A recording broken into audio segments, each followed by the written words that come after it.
Baik, selamat pagi. Saya akan menjelaskan bagaimana cara membuat mol atau dengan kepanjangan istilahnya adalah mikroorganisme lokal atau lebih umum dikenal lagi yaitu pupuk cair. Pupuk cair ini atau mol ini bisa kita gunakan untuk langsung disemprotkan ke tanaman sebagai zat perangsang tumbuh. Bisa juga digunakan untuk kompos sebagai dekomposer, artinya untuk mempercepat perombakan atau fermentasi atau pembusukan bahan-bahan organik sebagai kompos atau pupuk padat. Nah, mol ini terdiri dari beberapa bahan. Bahan ini bermacam-macam, diantaranya salah satunya adalah satu rebung bambu. Bambunya bambu apa saja? Seperti ini. Kenapa kita mengambil bambu? Karena bambu pertumbuhannya sangat cepat, sehingga di sini diduga ada zat yang namanya zat gibberellin atau zat perangsang tumbuh atau untuk mempercepat pertumbuhan. Selanjutnya bahan-bahannya ada lagi bonggol pisang. Ini adalah bonggol pisang atau pisang, tanaman pisang yang bagian bawahnya yang terendam oleh tanah. Bonggol pisang seperti ini. Kenapa kita menggunakan bonggol pisang? Karena bonggol pisang logikanya ini adalah tempat penyimpanan makanan bagi tanaman pisang. Karena akar semua menaruh makanan di sini, sementara batang juga mengambil makanan dari sini. Nah, selanjutnya ini juga bisa dibuat mol. Ini namanya labu kayu kalau di Sumatera. Tapi kalau di Jawa istilah lainnya adalah bernuk atau buah maja. Ini keras, kita ambil yang tuanya seperti ini, yang sudah tua. Ini banyak tumbuh, tapi tidak dimanfaatkan selama ini. Kita akan memanfaatkan sebagai pupuk cair. Selanjutnya bahan-bahannya bisa limbah buah-buahan yang sudah kita tidak manfaatkan seperti ini. Ada buah pir atau buah salak, atau juga mungkin buah pisang, atau buah nenas, atau buah pepaya, apa saja buah-buahan yang sudah kita tidak manfaatkan. Selanjutnya bisa dari limbah sayuran seperti ini. Tidak hanya kol, bisa dari sawi, bisa dari caisim, atau apa saja dari limbah-limbah sayuran atau limbah pasar yang sudah tidak dimanfaatkan juga. Terus juga ada yang kita istilahkan adalah mol nasi. Ini bahannya terdiri dari nasi yang dikepal-kepal seperti ini. Kita letakkan di sersah bambu. Ini sersah bambu. Diutamakan sersah bambu yang sudah lapuk, karena ini untuk menambat bakteri nanti yang ada di sersah bambu. Selanjutnya untuk campuran airnya, cairannya, ini adalah air beras. Air beras atau air cucian beras. Kemudian ini air kelapa. Air kelapa boleh air kelapa muda atau air kelapa yang tua yang selama ini kita buang. Kita ambil bahan dengan bonggol pisang. Bonggol pisang ini dikupas seperti ini. Nah, setelah dikupas seperti ini, kita cincang. Dicincang, dikecil-kecil atau diiris sampai menjadi seperti ini. Ini bahan yang sudah diiris. Nah, kemudian bahan yang sudah diiris ini dimasukkan ke alat penumbuk atau dihancurkan, kemudian ditumbuk. Alat penumbuknya bisa seperti ini, alu dengan lumpang, atau bisa juga menggunakan blender.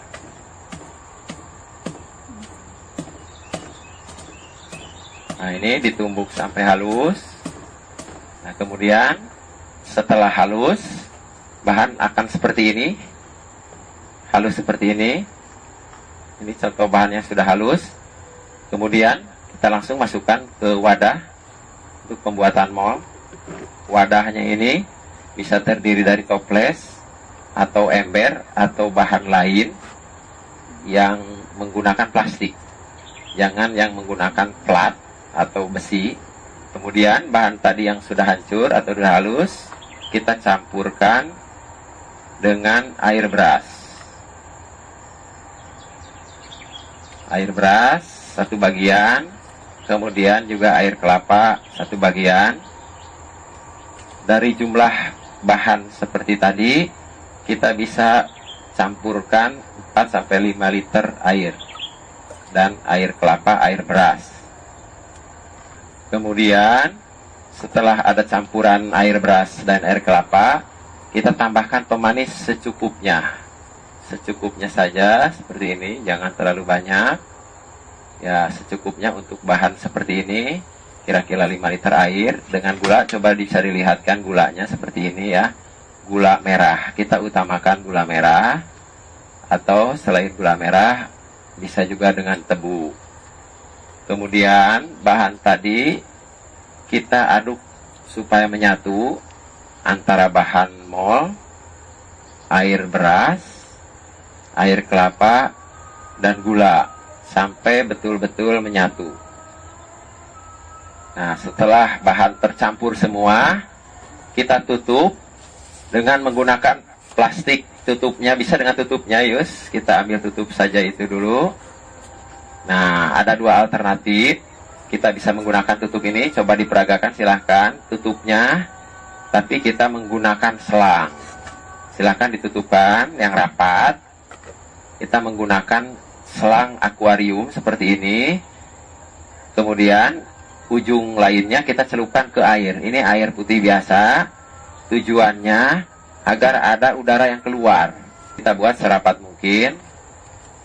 Kenapa kita menggunakan kertas koran?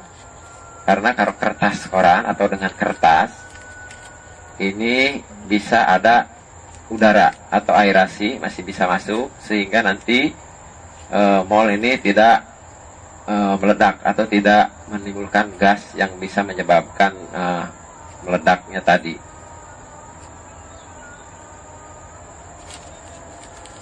Nah, setelah diikat rapi seperti ini, kita biarkan selama kurang lebih 15 hari.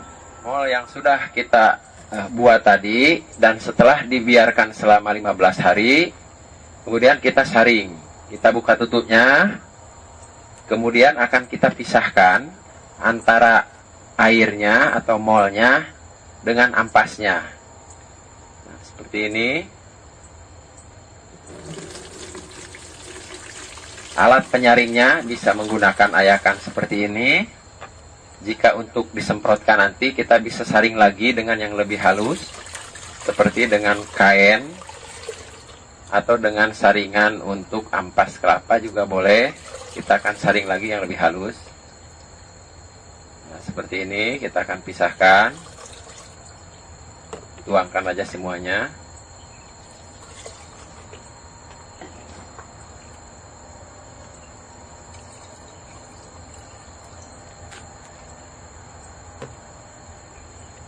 Nah, jika sudah terpisah begini, ampasnya kita bisa manfaatkan untuk sebagai kompos.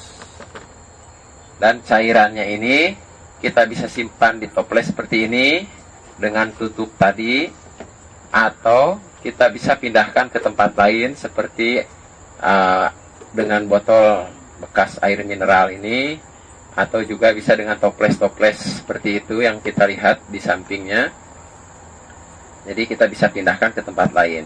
Nah, dengan kondisi seperti ini, mol yang sudah jadi ini kita bisa simpan lama, sampai setahun ini masih kita bisa simpan sebelum kita gunakan. Setelah tadi kita melakukan penyaringan, nah kita akan menguji dengan alat uji daya hantar. Ini namanya alat uji daya hantar. Ini fungsinya hanya sebagai saklar saja. Nah, ini kalau ini disatukan, ini akan hidup, ya, bohlamnya akan hidup seperti ini. Nah, ini fungsinya sebagai saklar. Ini bohlamnya yang 100 watt ya. Kita lihat ini 100 watt bohlamnya. Nah, kita akan mulai pengujian dengan menguji air. Sini ada air putih biasa, air sumur, silahkan diuji. Nah, ini ternyata dengan bohlam yang 100 watt, hanya air saja, dia tidak mampu menyalakan listrik, tidak mampu menghantarkan listrik. Selanjutnya kita akan uji mol. Ini mol yang sudah kita buat tadi, yang sudah melebihi 15 hari. Ini Ini contoh adalah mall bonggol pisang. Seperti ini. Lanjut kemudian ini adalah mall buah. Ya. Ini contoh untuk daya hantarnya. Kemudian selanjutnya mall maja. Lanjut dengan mall sayuran. Jadi ini adalah hanya salah satu indikator bahwa mall ini sudah baik atau sudah siap untuk digunakan.